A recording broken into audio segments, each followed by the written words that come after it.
The sport of off-road racing is full of incredible stories, wild characters, legends, and even villains. We cover it all on offroadracer.com, but there's only so much we can put down in an article. Sometimes we have to dig a little deeper, and that means sitting down with some of our industry's most influential characters and hitting record. Welcome to the Off-Road Racer podcast, a Mad Media production, made exclusively for offroadracer.com. Each month, we'll go beyond the dirt into the homes, shops, and lives of the most interesting and game-changing icons of our sport. You'll hear about their history, success, failure, and everything in between as we pull back the curtain and reveal the stories of their lives. I'm your host, Matt Martelli, and this is the Off-Road Racer podcast.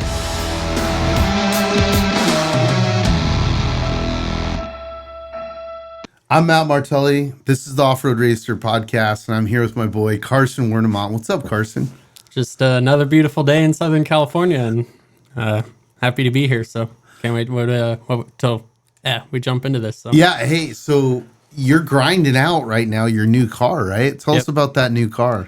Yeah, so we're building a new car that it's a long overdue. The old car we've won a bunch of races on, but through some rule regulations, we're building a new car, and it's got quite a few updates on it. So I'm excited to finally get it in the dirt here in the next couple weeks and see how it goes. I think it'll be a lot better. So I'm really looking forward to and just jonesing to get in that thing. And it's still a naturally aspirated car, right? Yep. Still naturally aspirated. But a couple small little adjustments, like moving the front shocks back to the upper arm, steering on the backside of the axle.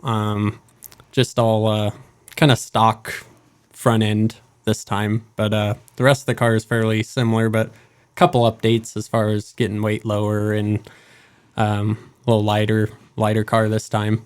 So yeah, it's funny because when you're racing, what's your car weigh? To under 3,000 pounds, right? Yeah. Yep. So what people don't understand is the horsepower to weight ratio on a UTV, every pound is critical. You know what I mean? Yeah, 100%.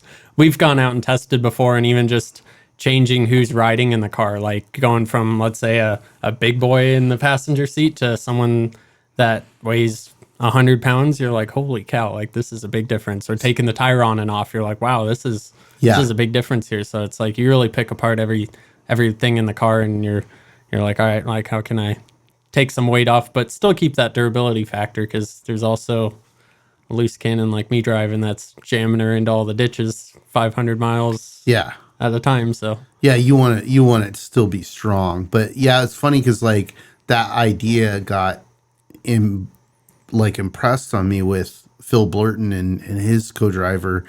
They were cutting weight for Vegas to Reno, and they were having a contest to see who could cut his the most weight, and they're not heavy dudes, they're skinny dudes to begin with. And I'm like, man, guy like me, I'm at a disadvantage. It's so it's interesting, all the little details, that you can come up with to, save a pound, save half a pound. And then all of a sudden it's you're 30, 40 pounds lighter than you were before or more. Yeah, 100%. It's take a lot of stuff into consideration as far as materials that get used and how you design the parts to go, okay, how do I design this to make it structurally stronger, but I can use, let's say, thinner tubing or thinner sheet metal on your arms by just designing them a different way. So that's one thing that's fun for me, to come up with different ways to design stuff, and that's why I love off-road to even begin with. It's there's no rules saying this is the right or wrong way to do stuff. It's up to the builder to create his own path and build something unique to what he thinks he wants and what his specs need to be met. Do you like being a racer builder? Oh, I love it. I got into it through my dad being a car builder, and honestly, in the beginning, I had no real intentions of being a driver. I always was told in growing up, just you think like, okay, like off-road racers are people that generally have a lot of money, and unfortunately that's not me. Right. So it was hard for me to get in the position of even being able to hold the steering wheel. But I think it's a huge advantage that I took that path to get into the driver's seat, to be able to go, okay, I'm the builder. I design the car. I build the car. I know every single in and out of it. And by building it, I'm the one that welds everything. I'm the one that designs everything, cuts all the pieces down to shock absorbers. I make all my own shocks now and do all my own shock valving and everything. And I think I honestly like the design and fabrication part of it just as much as I like driving. Sure. But I think at the end of the day, that's a big advantage once you get to the racetrack, because you know your equipment better than anybody else. Well, plus it's got to feel good that you know, when you build a car and you're building this badass race weapon, right? And you know it, you put blood, sweat, and tears into it, and then you go out there and prove it, and it's kind of like, yeah, it's got to feel really good, right? Oh yeah, yeah, 100%. And it feels good because it's thinking outside the box and designing something that's different, because that's a big thing for me. Is like, I don't like to copy people, and I'll go the long way around the block just to not be like everybody else. That's just my personality and who I am. Like, Sure. I don't want to have anybody go, okay, like Carson's stuff is kind of like this. It's like, I want me to be me. And I think I get that from the old school generation of like 90s trophy trucks. Like back in the day, it's like you sell a car and you're like, oh, so-and-so built that one. Yeah. Like, I can tell. Style. So it's like, I personally kind of want that style. Yeah, that's the big thing for me, is just kind of creating my own path there, and I don't know, kind of keeping my own direction as far as the way I design and build stuff. Yeah. So you also got a little bit of time in a trophy truck at Nora. Tell us about that. Yeah, that was actually my first time ever even sitting in a car. I think it was a fun experience, especially with it being such a iconic truck. It was the Simon and Simon Rough Riders trophy truck, which I'm sure a lot of people know and have seen, and they've got a That's your dad built. yeah, that my dad built when he was around my age, and those guys have a reputation for being pretty wild and crazy. So it was cool to one, be in such an iconic truck. Like, and I've never even sat in a trophy truck my whole life. Oh, really? Yeah. And which I don't even think Pedro knows that, the guy that owns it now. But now Hopefully he he does. doesn't listen to this. But I've ridden in a couple like class 1 cars and pre-runners and stuff, but I've never really driven anything like more than a UTV. Yeah. Or like a pre-runner I've driven down Oh, the that street. must have been mind-blowing then. Oh yeah. So like, luckily we got to go out to the score qualifying course at Jose's Ranch. Yeah, Jose G's ranch. Yeah. Yep. So we went out there and they let me get, like, I probably drove it 5 or 10 miles. And it was funny, like the day before I was talking to my dad, and I was a little nervous because I was like, this thing's big and fast compared to my NA like UTV that's got yeah. 100 horsepower. Yeah. Like, this thing's real trophy truck. Yeah. So I was like, how fast should I go in this thing? And he was like, I don't know, like drive it until it scares you and then maybe back up a little bit and then just drive it there. And Yeah. I'm like, okay. So like we go out there and do a couple test laps, and I started to feel good, and I kind of like, I did like 2 like kind of slow laps just to make sure nothing was going to kill me. And I was like, all right, it's time to go. And then my co-driver was like, whoa, whoa, whoa, whoa, whoa, whoa. And I'm like, whoa. I was like, are you scared, man? Like, I thought you were supposed to go fast in these things. But it was a good time. That was by far the funnest week I've had racing in my life. Between Nora just being a fun event, and I think I was just grinning ear to ear all day. I probably had just mud and dust all over my teeth because I was just smiling like all day long driving that thing. It's funny because I knew you were down there, and I was up working, and I'm like, like the coverage of Nora's sporadic, right? And you can't tell what's going on, and usually there's a couple day lag, in terms of real time or whatever.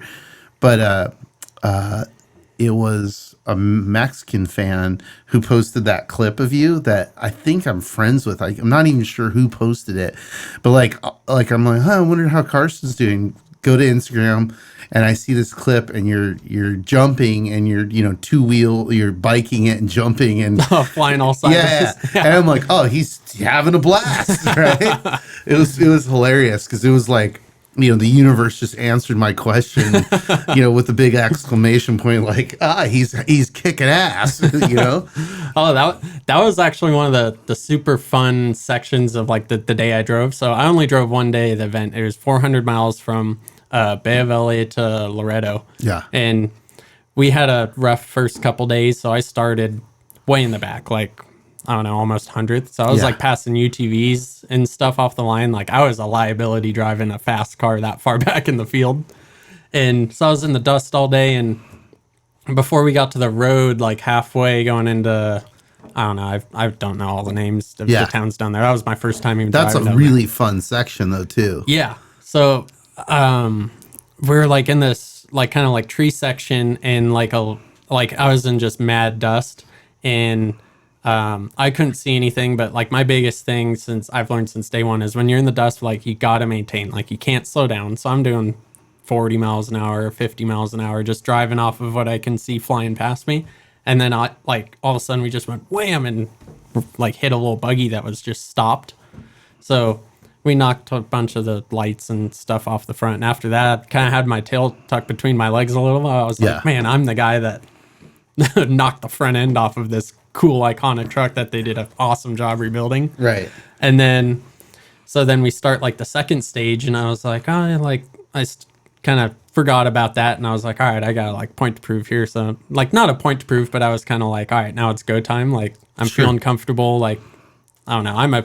Even though it's a fun race, like I want to win still. Like I'm a racer at heart. So I was like, all right, it's go time. I got to make up some time. So we're going down this road, and there's some like big, like kind of G outs in it. And my co-driver called like one G out, and I was like, oh, that wasn't bad. And I saw the next one, and I was like, I know the first thing in Mexico, if you see people, you should probably slow down. And I saw people in like a perfect takeoff, and I was just came in just cooking to it and just launched it off that thing.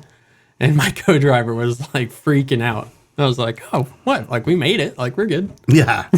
Well, and for a truck that it's that old, thing flew great. Oh, I was amazed because the Pedro and his whole crew, Pipo and everyone down there did like an amazing job rebuilding that truck. And even when my dad saw it, he was like, wow, this thing's like just how I built it in 1991. Yeah. And it had his original shocks on it and everything. And I actually am rebuilding the shocks right now. And it's funny, like I pulled them apart, and they have like notes scribed on the can from Don Tebby, was the person who worked on it after my dad. And like they say, whatever change like from this area in 1994. Yeah. Like, and it was cool like seeing all that stuff, but it's like everything's all original. But as soon as I drove it, I was amazed because I've ridden in a couple trucks, but I was like, this one, it was amazing how well it worked. Sure. Compared to where technology is now. I was like, I would say that truck to like a current 6100 truck, like it hasn't changed very much. And it was amazing how good those shocks worked compared to even current cars. It was just so smooth. Like you couldn't even feel the tires going up and down. And even like when I went off that jump, and there's a couple other big jumps, like you normally, like when you jump, you could feel like the tires touch the ground. Yeah. And, like feel the thing. Like even that video that you're talking about, I didn't even know we came off the ground. Yeah. Like that's crazy. It felt like you're just on a cloud like all day. And that's why I came home and I told my dad, I was like, I gotta start like making our own shocks or something. Like that was magic. Yeah. So Mitch, why is this bike so drippy? It's our 23 race bike. We can start up front, work our way to the back. Bones can tell you about the suspension. The rear shock is one of the most critical parts of the bike. Pegs with the titanium mounts. Kashima coating here. Anti-gravity lightweight battery. Young's modulus. Horse and a half. Works Chassis Lab. More tie than a space shuttle. Really? I might need that repeated. This thing slaps. Slaps. Oh, you should have told me that earlier. That how cool is that you get to drive this historic truck that your dad built. I mean, to me, I think that's when you told me about the owner giving you that opportunity. I was like, this is so cool, man. You Yeah. know. Yeah, for sure that was probably the most memorable week of my life to like this to date. I would say like that, and then my first race, like seeing how proud my dad was. Yeah. But then like seeing him at that event too, it was like he was having fun again and reliving like the part of his life that he like enjoyed the most, like not worrying about like our current business and his current events that's going on in his life. It was like he was having fun again, like he was going to Well- races and reliving the past memories that he had. It was cool to see. Yeah, I mean, I can only imagine because he was pivotal in inventing trophy trucks, right? And so then when you look at what that's led to, whether that's trophy trucks or all the products now that are being made to mimic trophy trucks, i.e. Raptors and so on and so forth, like Raptors by no means a trophy truck, but that it definitely is influenced by what we're doing here. So, I can only imagine that like, him coming back to this and, doing it with his son in a race car. And of course you want your son to like what you like, right? And you want your son to succeed at what you like. Like that's a perfect storm, right? Mm-hmm. And then, let's talk a little bit about you coming into racing, because you came into racing, you're racing at NA Kawasaki. A lot of people looked at it and went, oh, yeah, that's cute. It's not going to be competitive, blah, blah, blah. It's got to be a Polaris or a Can-Am. And you came out and right away started not just podiuming, which was impressive, but you're beating, the majority of the turbo cars, right? Which to me, when I see that, and I see that repeated multiple times, I'm like, okay, this is driving, right? I think that's one of the things that plagues our sport a little bit, is that it's so reliant on the horsepower that the style of driving lacks discipline, right? So talk a little bit about, or tell me a little bit about what that was like, your first year of racing and coming into it. Yeah, it was it was something I've always wanted to do, and like I said before, it just seemed like kind of growing up, we didn't have like the money to be like an off-road racing family. Like my dad was always involved, but we know how much money and time it takes to do this, Right. and energy, and so it was one of those things where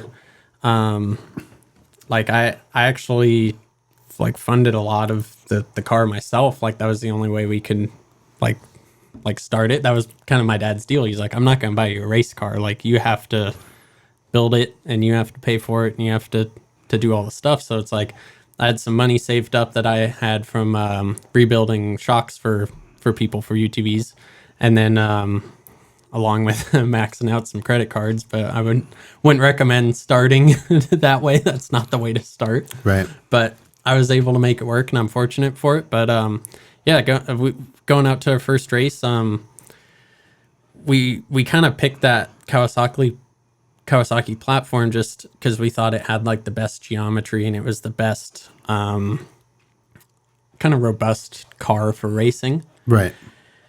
And so we're like, all right, let's give this one a shot. And a lot of people had doubts of the car, but I knew as soon as I drove like a stock unit, I was like, this car's got the most potential out of anything. I've always said, and since day one, and I'll still say today, if you were to drive all the cars off the showroom floor, the Kawasaki is the best handling vehicle by far.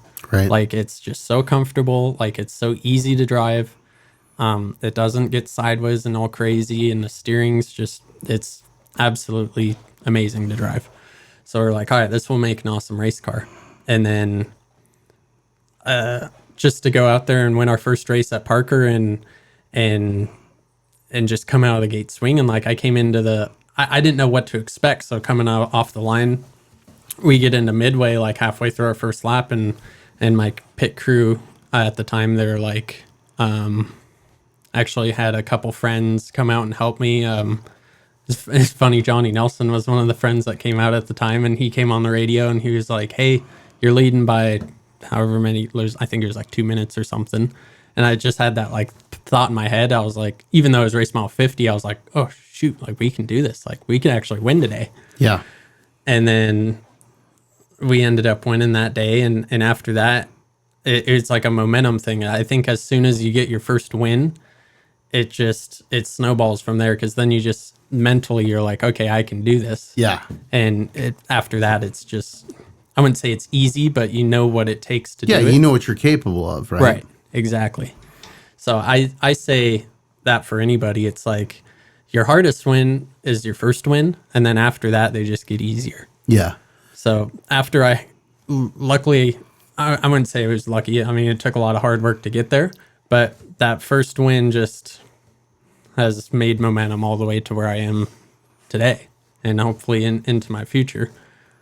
So, Yeah, it's really cool to see too, because like there's a dynamic between racers and factories where, generally the racers take the risk first and finance everything, and then the factory goes, "Oh, okay, cool. You're having some success now. You're just not some crazy person talking shit." You know what I mean? Right. Like, and I imagine it's hard for them because they get hit up by everybody. Every egotistical dude, who thinks they're fast, who back in the day they rode moto or whatever the story is, right? And but then what happens, and like what happened with you, is it made Kawasaki look at this whole thing and go like, man, we can't, it's not just about us being there, and just, supporting a couple racers or whatever it is, like we can win. Right. Mm-hmm. And I think that coupled with, the what all the UTV brands are seeing right now with the scale of their sales, they're like, okay, there's something to this. Right. Mm-hmm. And, and so then after your success, it got Kawasaki more interested in. right. Yeah, for sure. I would say after the first couple races by Vegas to Reno of my first year racing, like they were like, all right, like, because at first my car is actually red, white, and blue. And then by Vegas to Reno, they're like, all right, like we want in, and you got to make that thing green now. So No more red, white, blue.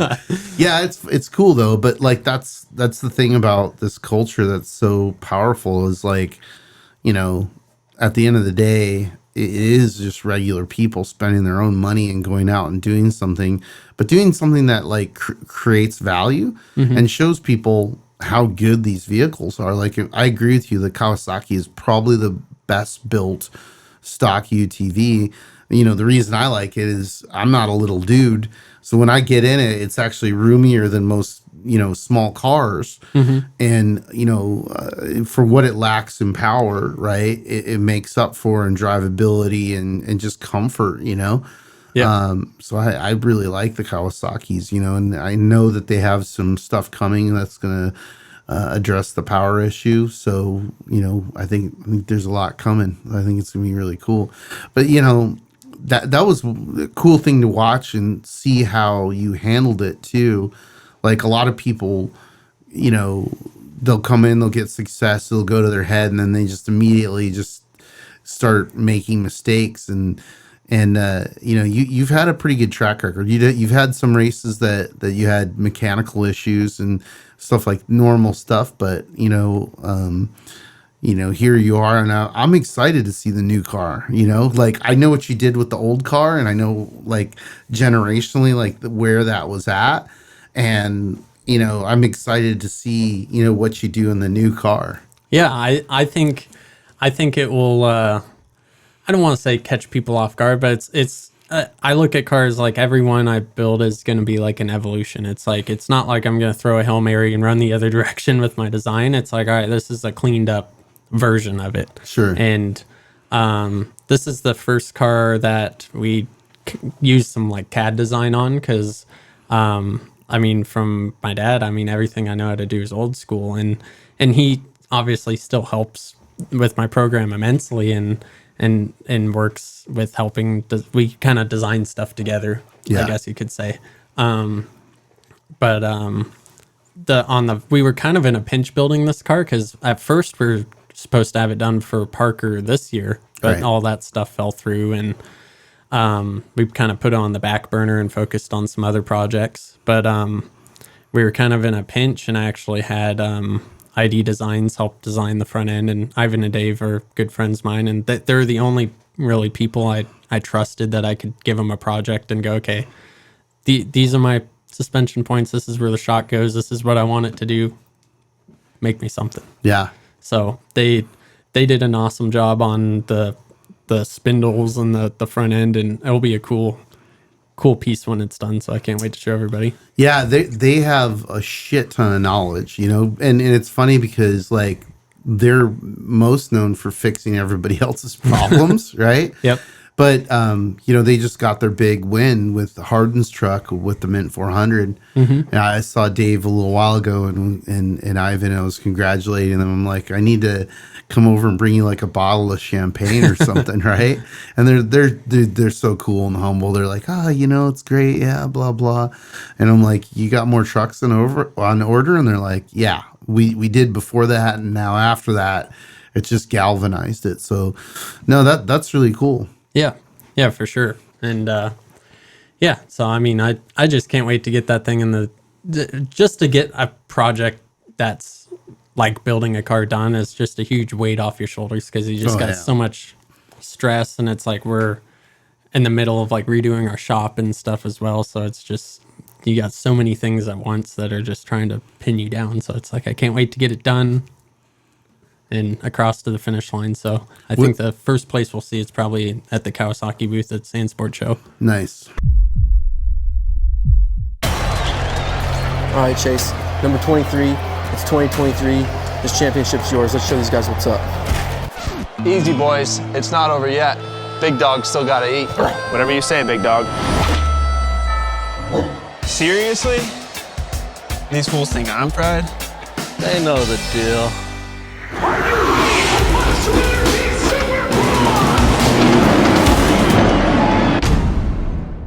And what's its first race going to be? California 300. Nice. So we'll go shake it down out there and make sure that it's durable and ready to take on the Barstow Desert, because we know that's not going to be forgiving whatsoever. Narsto, that's what they call it. No, but this year I think you'll like the course. The course is a little bit more, not a little bit, it's actually quite a bit more forgiving than it was last year, because we have the bigger loop, right? So there's a lot more high speed stuff, a lot of room for passing. Like, that's one thing I'm really excited about this upcoming race is, like, I know all the race courses in America. I know all the race courses in Baja, and I don't think that there's a race course like this that has it like holds you in these technical areas, and then it opens up and it's like there's 5 lanes. You know what I mean? So, you know, you're going to have to be patient in the technical areas, you know, and you're going to be behind people and you're going to want to pass. But, you know, like, as soon as that technical area is over, it's like 5 lanes wide. Let's go. You know, you pick your lane and go. So I'm excited to see that, because, look, racing is passing, right? Yeah. And whenever we design a course, we're thinking about that. You know, I've been in a vehicle and been behind people for miles, and it sucks. You know, I'm like, just, you know, and then I've also stepped out when I shouldn't have, and, you know, clipped a boulder the size of a television and been like, that was stupid. Yep. And you just have to be patient. So, Yep. I've been a victim of that actually at the Mint. It was like the first mint I ran. It's like we're forget if we're up front or not. I know we're top 2, but I was in the dust behind someone and pulled out of the dust and did an idiot move and drove off through the bushes and found like a rain ditch like 4 feet deep. Oh, yeah. And just crashed into that thing and did a couple cartwheels. I was like, that was stupid. That course is so treacherous. Like, when we go out and pre-run and I look at stuff, I'll move rocks around, because I'm like, dude, if somebody hits this, they're done. You know, but there's so much out there, and like, it's because it's been run, it's pushed out a lot of rocks. Yeah. So, like, there's several places, especially in the back section, where you're like, oh, look at that. That's a nice creosote bush. I can just plow through that, and right in that bush is a TV-sized boulder. You Oh, know I what think I mean? found that exact bush and boulder you're talking about because I got high centered on it last year. There's a few of them, man. It's just crazy. I went to pass a limo and a Crown Vic at one time, and I went just bonsaiing through the bushes, and I cut right in front of them. Yeah. And I just thought it was a normal bush, and at the last minute, I saw a boulder that was like the size of a TV, and just went, "Oh shoot!" Slammed on the brakes, and just luckily I center punched it, and I got high centered on it. Yeah. And I had to like put it in like forward and reverse and like teeter totter the thing off of it. And I think I drug it into the course because it was there the next lap. Oh yeah. And I was like, oh man, like I thought it was a clean like little cut the corner and get in front of these guys, but I about threw my whole race away right there. No, that's the tricky part of the mint course. Like, you got to know where to step out, you know, and there's not very many spots, so you got to be patient. Whereas, the Barstow course, like, it's a lot more open for, racing and, door to door and passing. So I'm excited about it, especially like the guys who have like racecraft, right? They're going to be thinking about it in terms of the amount of laps and where they're going to get people and where they want to be and, race accordingly. So it's fun for me to watch people develop their strategies and even learn from them. I'm like, I didn't think about that, right? Right. Like, oh, well, we got to beat everybody to this point because then it necks down, right? Right. So it's going to be cool. I'm excited about seeing vehicles full clip through Barstow, Maine. That's where our start finish is going to be. Yep. Yeah, I saw that post today. Yeah, and that's spectating. Right, so like, you're going to see, Are you allowed to say which way it goes yet? Let me think about this. Trying to think about which way is it honestly, wait. It depends on the way I'm looking at the map, but I think it's going the normal way, which would be going clockwise, right? So south. So okay. So you go south down main pit. Yes. Okay. Yeah. So The sharp way through the bumps. the sharp way. Okay. Yeah.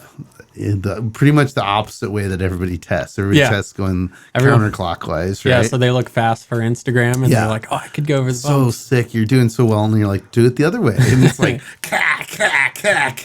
right? You're like, sweet shock setup. Yep. Well, that brings you to, your level of acumen about shocks, like, where did you learn that from? Because like, it was funny because I first heard about you.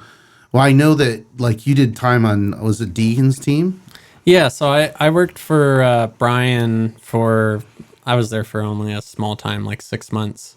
But that was actually kind of where I got my start in off-road was I worked for my dad. My dad has a Harley business now. I mean, he was in off-road. Yeah, making Harley parts, right? Right. He makes aftermarket Harley parts and like started with like fenders, like being a big sheet metal guy, and now we're transitioning into shock absorbers. And he wanted me to go do my own thing and be in the real world, and he wouldn't give me a job for a couple years. So I started there, and I always tell people, like, if you want to get your start, what you got to do is you just go find a place you want to work and walk in and offer to sweep the floor and wash parts and go do errands for them or whatever, and don't expect to get paid. Like if you work hard, they'll eventually give you a job. And that's kind of what I did there. It's like I knew a couple people. Jeff Frana ran the team, and he wasn't there when I started working there, but Tanner, my buddy Tanner Stevens, ran the team. And so I went to a couple races with Tanner, and I just started by like scraping mud and sweeping the pits, and then like by talking to him and helping and stuff, they kind of like started to see that like maybe I had like some initiative and knew a little about car setup and stuff. And then fast forward, by the end of the year, it's like I was making arms and parts for him, and Tanner had to go do some other stuff, and I ended up running the team for a race, and that we ended up winning that weekend. But that's kind of where I got my start as far as working on cars and even working on shocks and stuff. And then after that, I worked at Walker Evans. I didn't really know anybody there. I did the same thing. I went and walked in the door and went and talked to Randy Anderson. I was like, hey, like, can I have a job here? Like, I think this stuff's cool.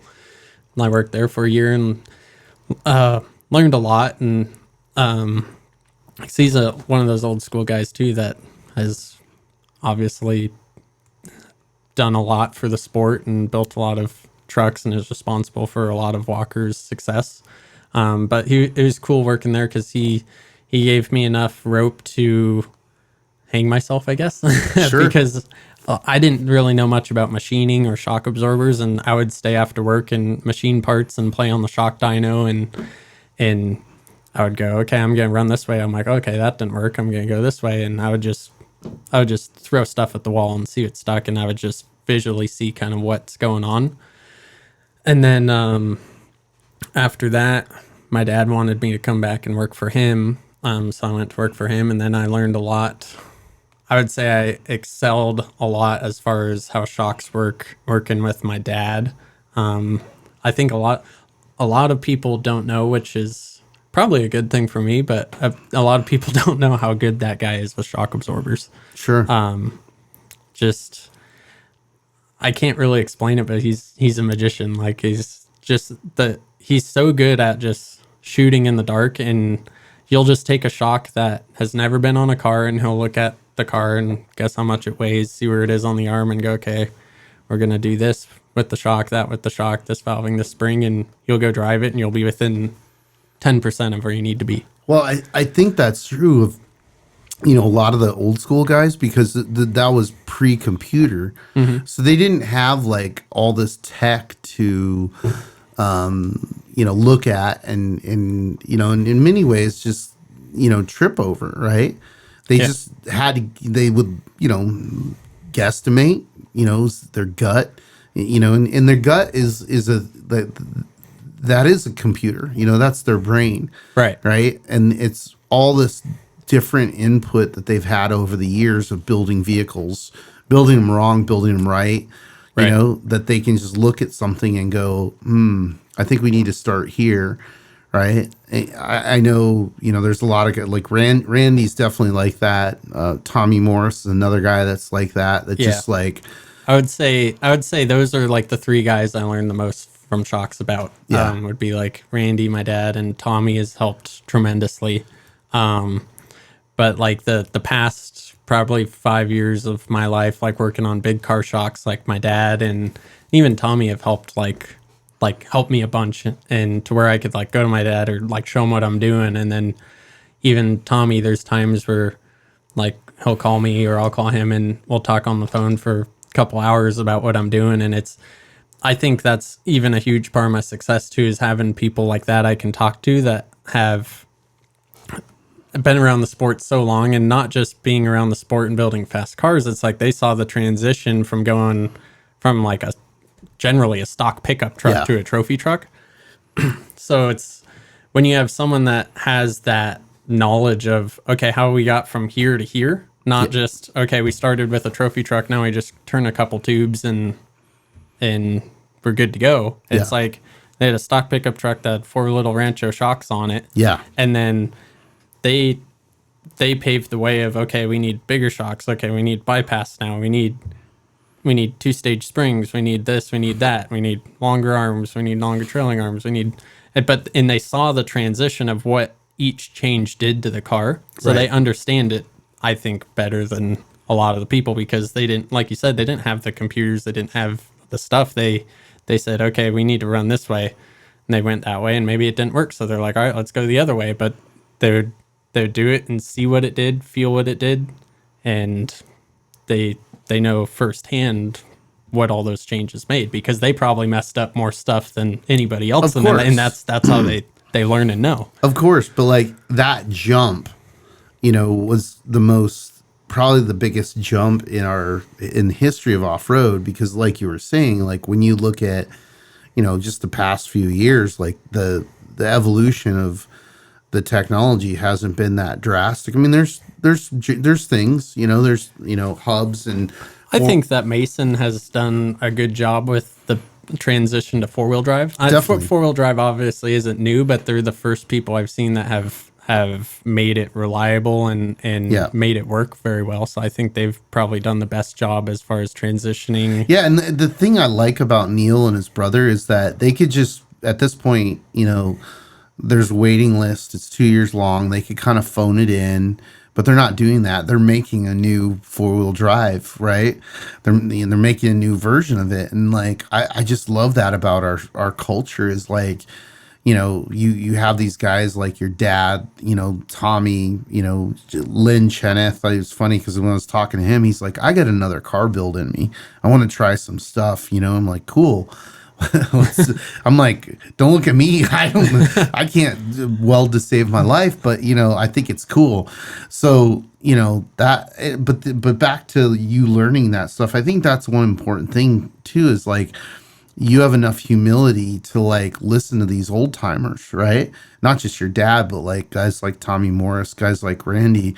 I mean, Randy's already in the Hall of Fame, but how cool is it that Tommy and your dad are getting inducted in the same class, I guess, this year to the Hall of Fame? Yeah, it is super cool. It's cool to see a lot of the people that paved the way to off-road being what it is now, actually getting the spotlight shined on them for once, and especially the people behind the scenes, because I mean, a lot of the times the drivers get all the spotlight, of course, and you have all the big names like Rob McCachran and Ivan Stewart and Walker and Robbie Gordon and all the people over the years, but it's the people on the back end that have just as much skin in the game as the driver, the people like Randy and Tommy and Cal Wells and my dad, and there's also other people that I think are worthy of getting in, like John Nelson and Brian Cadilla, and a lot of people that were outside thinkers in the 80s and 90s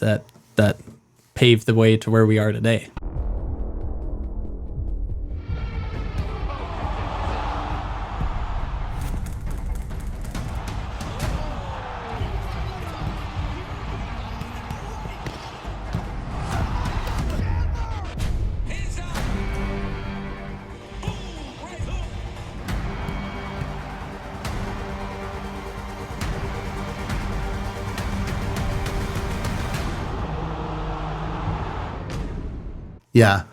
Yeah, no, you're 100% right. And it's one weird thing about our culture as Americans is we like retire these people and put them out to pasture and stop listening to them at the point at which they've gained a maximum amount of knowledge that they should be sharing it. We're just too egotistical, I think, to be like, oh, maybe we should ask the guy who's already gone through this with Toyota and this company and this company and this company and all these things.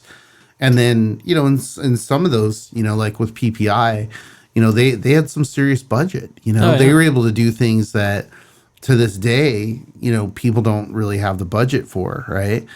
But it's cool. So you're building your own shocks. Let's talk about that, right? Like Not sure if I could talk too much about it. Well, I think it's cool because, you just hit a point where you're like, hey, whatever shock isn't doing what I need it to do. And you just started building your own.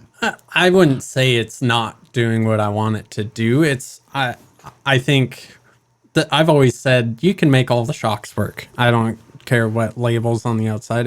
I think at the end of the day, you're only as good as the person that's tuning it. The setup. And you can make all of them work. I look at all of them out there and go, okay, I can make them work. But it's just, I don't know, the part of me that's the competitor that's like, okay, I don't want anyone to have what I have, because I think this is the most important part on the car, and if I could keep it in house, I'm going to keep it in house, and nobody else gets it, kind of deal. So I think that's the reason why I'm kind of going that direction. Yeah. But at the end of the day, it's like I'm a tinker and I like to make my own stuff, and as a car builder, it's like I like to. I don't know. I've kind of got that old school mentality of like, even all those people we talked about, it's like I idolize them and I want to be like them. Sure. And back in the day, it's like you didn't, the car builders back in the day aren't, I don't want this to come off bad, but it's not like the ones that are today, where it's like today you'll build a car, but it's like, all right, you go buy the shocks, you buy the rear parts end are housing, available. you buy a steering Yeah. rack, you buy this, buy that. Back then, you had to build everything. Right. Right. it's So like- you had to know every single part of the car. Right. It's one of the things that that's how I've learned everything about, the technical part, the vehicle part of off-road. And it's funny for me because like I've got this 1962 Jeep sitting in my driveway, and I used to look at vehicles like that and it was like a mystery, right? It was like a black box that I couldn't see into, right? Now, when I look at that car, I'm like, oh, it's super simple. It's this little simple car. I can see the schematic, right? And because I've broken all that shit on race cars, right? Or I've been in a car that's broken and I'm like, oh, that's a third member. Okay, don't smash that or that. This is what the axle looks like, and why am I getting death wobble? Well, it's one of these three things likely, right? So let's go down the line. So I really I think it's really cool that you're doing that, because that is a throwback to the old school of guys who didn't have the financial resources to just buy everything. Right. Now it's cool that parts are available. It makes it more accessible to everybody, and everybody has good equipment. Yeah, for sure. No, I'm not saying it's a bad thing No, whatsoever. but I I think think- it makes the industry easier for people to get into. Yeah. And it gives opportunity to more people. It's like you got huge companies like Fox and King and Bilstein and Walker, Yeah. and it's like now you got so many employees and it's helping the economy and helping people get into racing. But I just the way I was raised, I just have that old school mentality. And even growing up, like my dad was already on his way out of off-road, but he was still doing a lot of stuff with Scott Taylor. Right. And I would go to the races with my dad and Scotty, and my dad would like help design the trucks and help in the building stage and fly back and help Scotty build everything and like design them for him. But he was the guy like fabricating all the parts. Like he prepped the car and he made all the parts. Like he's a machinist, he's a fabricator, he did everything. He didn't have anybody that worked for him. Right. So like that's what I saw like growing up, and that's just what I thought an off-road racer was. I was like, okay, if I want to do this, like I got to be the everything guy. I got to be the machinist. I got to be the welder. I got to be the fabricator. I got to make everything. It's like he wasn't going to Tuberks and buying a rear end. Like he made rear ends. Like Right. he wasn't going to Wiseman and buying an underdrive. He made underdrives. Right. It's like he made his steering boxes. He made his own shocks. He made his own axles, like own gears, like everything, minus a motor and trans. Like I think he probably bought a steering wheel, but wouldn't be beyond me if he made it. Yeah. No, but I think that's an important idea to, make sure that we carry forward in off-road is the, the build it yourself mentality, the do it yourself mentality of like, yeah, it does exist, but I want to do it my way. Maybe I can make it better. Right. And that's what really drives this whole thing. I mean, speaking specifically of UTV, it's like, that's definitely something that, has improved,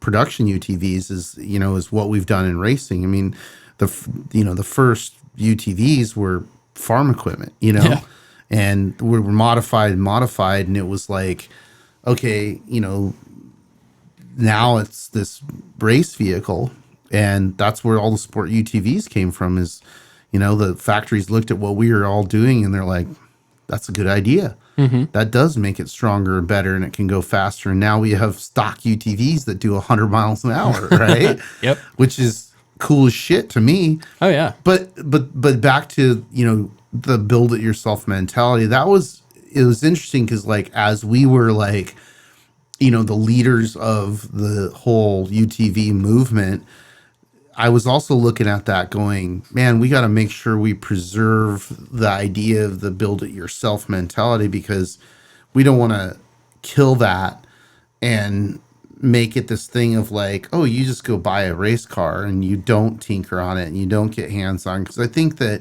that's a really important tenement of off-road racing culture is like, I want kids to be like inspired by you. And, whether they race a UTV or they go get a broken truck or class 11 out of the junkyard, and go, yeah, this just needs a few things, and which is all how it starts. And then it's like, oh well, there's a lot, Yeah. but I want them to be inspired and do that, so that's really cool. Well, and I think at the end of the day too, like another thing that I really look at too is I'm like, okay, if I have the same race car as everybody else that say they bought it from what a XYZ company or Donald Duck built it or Mickey Mouse or whoever. Right. And it's like, okay, there's only so many car builders because there's not very many of them anymore. If I have the same equipment as everybody else, how am I supposed to beat them, Yeah. It's like, yeah, you can say, oh, I'm going to go outdrive them, but it's like, okay, I want to outdrive them and have better equipment. Well, so it's like that. The only way to do that is to take it into your own hands. Yeah. In my opinion. Yeah. So that's why I kind of like that. And that's the way I was raised and taught. And you gotta be a good driver and outdrive people. But the one thing my dad pounded into me is races are won before you even show up. 100%. So a lot of the design and prep and all those long hours in the shop and testing, like that's what wins races, is the amount of effort that goes into it. It's like we spend quite a bit of time and put all of our chips in every time at the race. And even to this day, like I've yet to put $1 in my pocket from any of this stuff. So it's like all the chips go all in. Like anything I need, like I make sure we got the best equipment. Because if not, I think I'd probably feel guilty. Yeah. And if it doesn't go our way, it's like, I know, like, okay, I tried as hard as I could. Yeah, it's you like put everything into it. Yeah, I put everything into it. The weekend before, I wasn't off partying with my friends or on vacation or doing this, doing that. It's like I knew I was completely focused and all the way set on winning with one goal in mind. Which, I mean, looking back on it, I guess, unfortunately, we had some mechanical failures, which happen in racing, but I don't want to sound arrogant, but we've yet to be like just straight up beat like at the race. Right. So we've always been out. Even the days that we had mechanicals, it was like, okay, we were out front the whole time. So Right. it's like, it feels good to know that. And then when we do win, it's like, okay, like usually it's in by a decent margin. Yeah. So but that's, I don't know. We show up to kill every time. It's like, I don't want to go out and just go, okay, my game plan is feel everybody out. It's like when they drop the green flag and once my helmet's on, they drop the green flag. I'm like, all right, it's go time. Like, I don't have any friends out here. I'm kicking everybody's teeth in like I'm taking a trophy. Racing against your dad is something that 90% of the racers in the world will never get. I've accomplished everything I wanted to do, and now he's just like taking the reins. I want to be remembered for being a huge part of short course, not just racing, keeping it alive, helping it grow. If it comes down to the last weekend and I'm in it, the boys better watch out. Well, and you and I had talked about this a little bit before, but like you had a very successful career in RC car racing, right? And you had said something to me that at first I was like, what is he talking about? But then I thought about it for a while and I was like, oh, okay, it is the same. You had said that you felt like, RC car racing gave you a jump start in off-road, of understanding, vehicle dynamics and, lines and all that type of stuff. So Yeah. So I raced RC cars probably from like the age of like 10 till I was 19. I did it I think by the time I was 16, I was like full professional, getting paid by manufacturers to travel all over the world and go to races. I was on the podium at world championships and nationals and national championships, big events. I was going to 10, 15 countries a year. Like I think one year I was gone 40 weekends of the year. But along with driving, I was helping design the car. So I was like helping with suspension geometry and chassis layouts. And it really taught you a bunch because you could move stuff. I could go, okay, I want a little wider pivot. like where my suspension mounts are. Like I want the pivots a little wider, and I'd go drive it and go, okay, that did this. And then I'd go, okay, I want to do this or do that, change my roll centers here, my scrub radius and Ackerman, and move the weight up and down and in and out. And you got to see what everything does. And it a lot of it translates, a lot of it doesn't. Sure. But at the same time, you did get to learn all that stuff and see firsthand exactly what it does. Line choices did transfer over a little. Like it taught you a lot about being smooth and being patient. One thing like I see a lot of people doing off-road is like they drive way too hard into the corner and just blow the corner. So yeah, the one thing that like RC racing and even like go-karts, like I never raced go-karts. I would go pole position sometimes. Right. But like the biggest thing about being fast, like with that stuff, is like you got to back up your corner. So it's like I'm always like really cautious about how smooth I am coming into corners and backing up my corner and being hard on the gas out. Yeah. Stuff like that. But I think I'm glad I did the RC car thing though, because looking back on it now, I think I'm so serious and so like don't leave anything on the table with my current racing career. And I'm like so into it and 110% at all times, because when I raced RC cars, I was pretty much at the top. Like I was in the top 5 like best guys in the world, and I didn't even like try. Like they're like all the people are racing were going practicing 5 days a week, and I would never practice. Like I don't really care about it. I didn't put any time in. Then I would go to the race and I would be on the podium at a world championship or winning some big event in the US. And I was like, after I quit and I had that little span of like working for off-road teams and stuff, I would look back on it and go, man, I was so good. I was so close to being at the very tippy top, being the best guy in the world, and I didn't even try. So then like now I have the opportunity that I do now with Kawasaki in my racing and hopefully a long future in off-road. I'm like, I can't leave anything on the table and let this slip out of my hands again, because I already know that feeling of not putting all my effort in and looking back on it going, shoot, like I could have been great if I would have tried a little harder. And I don't want to have that regret with off-road racing. So I think that's why I have the mentality and why I give so much effort the way I do. Yeah, it makes sense. Do you feel like, you know, I don't know, like not just that you have something to prove, but like because of who your dad was, like you want to, either continue that legacy or you should really show it up? Yeah, I mean, I've always looked up to my dad. He's obviously been my hero my whole life. I mean, everyone looks up to their dad, but he's someone that's really special to me, and I try as hard as I can to just put a smile on his face and make him. I just want to make him proud and show him I can do this. That's I want to please him more than I do anybody else at the end of the day. So yeah, that's one of the one of the cool things about it for me. I even remember like, cause like him and I don't have like that kind of, I don't know if it's typical, but it's like I don't know, like growing up, the like father son, oh, let's go play catch or do this. Like there's none of that like like kind of lovey-dovey father son relationship. He's always been like kind of a hard ass. There's a reason why on his toolbox it says Russ Hole Racing. That was his nickname back in the day. Russ Hole.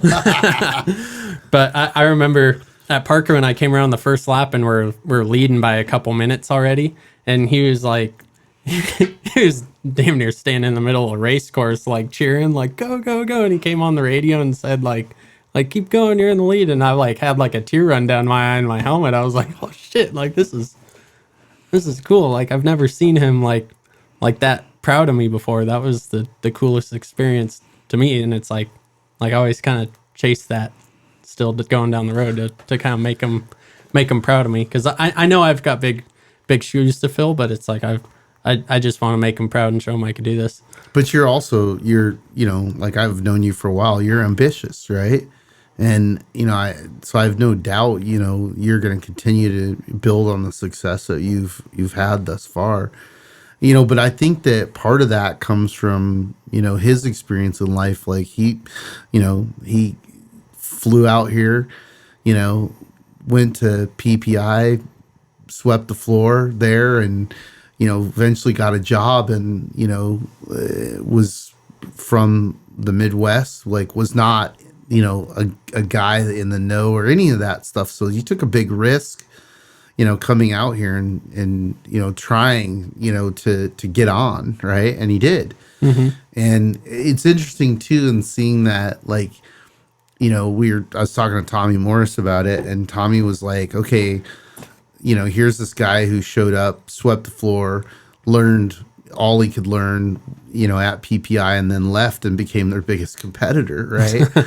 Like, it's pretty cool, and it's another one of those stories of like, if you really have the heart, you can do this and you can make it and you can make something out of your life, but you're going to have to,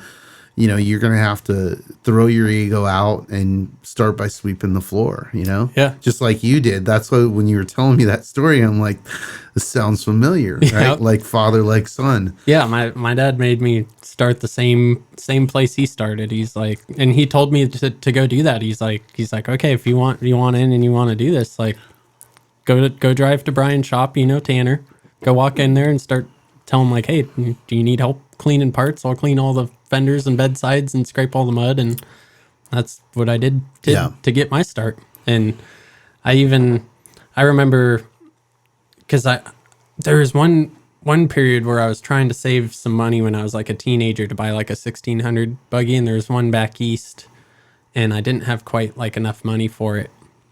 But I know Scott Taylor had connection to like where it was, and I remember talking to Scotty one day, and I didn't have enough money for it and this and that, and because I was gonna see if they like want to go down on price or something. But I just remember him saying to me that day, like, if you want something bad enough, if you want something bad enough, you'll figure out how to get it. Right. But you gotta be willing to work for it.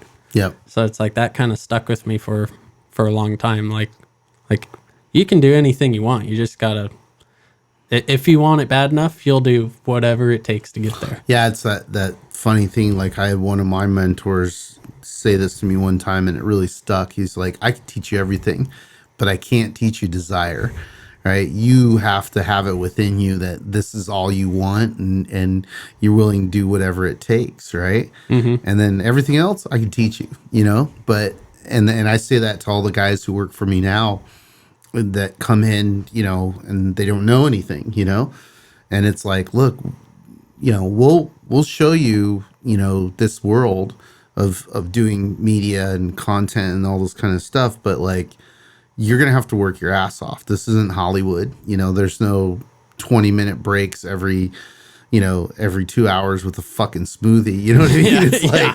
It's you're going to be tired. It's going to be 14-hour days. We have like a running joke at Mad Media, 12 hours is a half day, right? Yeah. Yep. And I think that's true of everybody's, of this culture, and but the opportunity's there, like you were explaining, like how you feel about missing the opportunity with RC car racing, and how you're not going to make that same mistake now in off-road racing. Mm-hmm. And I think that's smart. That's admirable. That's growth, right? Yeah. And I mean, you go through life and you have your learning experiences 100%. Like that. And it's like, you got to look back on it and go, okay, that was a learning experience. I learned this, and I'm not going to let it happen again. 100%. And even kind of to touch right on, like you were saying, it's like, I remember once, like, kind of when I was working for Brian, I kind of climbed towards the top, and I remember looking around going, okay, like, who am I going to find for helpers? And because of who Brian was in that team, like, he had people all the time that were like, oh, I want to come help. But it was like, okay, do you want to really come help, or do you just want the cool t-shirt and to hang out with you the want cool to come guys? You want to come take some Instagram photos and be like, I know Brian Deegan, right? Exactly. It's like I don't care like who my driver is that day. I'm there to win. Yeah. Kind of deal. And it's like, that's the mentality you got to have. And it's like, okay, like, we're going we're going to win no matter if Brian's winning or if Donald Duck's driving or if Mickey Mouse is driving. Like we're here to win and show everybody what's up, you know? Well, it was interesting too to see, you know, I've known Deegan for a long time, and when he started into this, you know, I warned him. I said, "Hey, dude, this isn't what you think it is. This is hard. You know, like you can be the best driver and you can have the best equipment. You're still going to get it handed to you, especially short course, right? Short course is, you know, 15 minutes of mayhem, and you make one little mistake and you're in the back, you know, so there's no hiding out. And so your prep and your team and everything just has to be on point. And that's one thing that I still to this day, I was extremely impressed by Brian's commitment. And, you know, and like you, like he had the penchant for attracting, you know, young talent, you know, and people who like, it was interesting because like I could walk down the pit lane and I knew who the crew chiefs were. And then I get to Brian's and I'd be like, who are these kids? Right. But to all of your credit, like you guys, you know, I mean, when you think about how difficult it is to get somebody on podium, and also like Brian coming in wasn't the most disciplined driver. Like he was a little wild, you know, that works against you in short course, right? Because contact equals flats equals damaged equipment, etc. Right. And I think he came from freestyle and motocross, and like, you know, was used to the elbows out mentality, and that, you know, that causes a lot of problems in short course racing. So it was really cool to see that, you know, and see him be successful with the different variations of teams that he had. Yeah. You know? Yeah. I think he had probably one of the better transitions from 2 wheels to 4 wheels. Oh, And, definitely. I mean, he did a really good job, and he did a good job not as just a driver, but even running his team. Like him and Risa put a lot into that team, and they surrounded themselves with the right people. Yeah. Like I know from like when he started his own program, he had Jeff Frana running the team, and Tanner Stevens worked there. And Jeff worked for Scott Taylor for a long time, and worked with my dad. And I know he was a college engineer, and he's a really smart guy. And he had hired Corey Cruzman as like a driving instructor. I remember Cruzman. Yep. And so he had all the pieces of the puzzle, and he had all the right sponsors and the right funding. And he did a really good job for a long time. Yeah. So it's cool to see him succeed at a program like that. Yeah. Because even like you're saying, like all the people that work for him, it's like Tanner went on and worked for Jarrett Brooks and won a couple championships with him and has built fast cars, and Jeff Fran obviously has a long list of achievements as well. So Sure. yeah, he did a great job by putting all the pieces of the puzzle together. Yeah. Well, I'm excited to see you and your new car come out to the California 300. That'd be a trophy I'd like to hand you. So we'll see how that one goes. But no, thanks for coming and doing this, man. This is awesome, and hopefully, like, there's the kids that are listening to this understand, like, you know, that they can do this too. Yeah, for sure. If there's anything I can tell anyone young, it's like nobody gets the corner office the first day. You gotta want it bad, and you can go in and achieve anything you want as long as you ready to work for it. So yeah, I think we need to make a T-shirt that says "Sweep the floor."